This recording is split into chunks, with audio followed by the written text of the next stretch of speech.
9 აპრილს დაზარალებული პირების სახელმწიფოსგან სტატუსის აღდგენას მოითხოვენ. ისინი დღეს რუსთაველზე შეიკრიბნენ. აქციის მონაწილეების განცხადებით მათ წინა ხელისუფლების პერიოდში სტატუსი ჩამოართვეს, რომლითაც ისინი კომუნალური გადასახადებით შეღავათებით სარგებლობდნენ.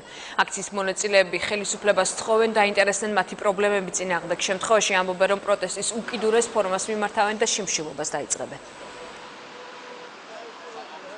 ეს ხალხი რისთვისაც იბრძოდა, რისთვისაც დადო თავისი სისხლი, თავისი სიცოცხლე, ის სტატუსი მიანიჭოს ამ ხალხს. მე პირადად არც ერთ დახმარება 92 წლიდან არ ამიყია. აქ ჩემზე არ არის, არც ერთი თეთრი მე არ ამიყია.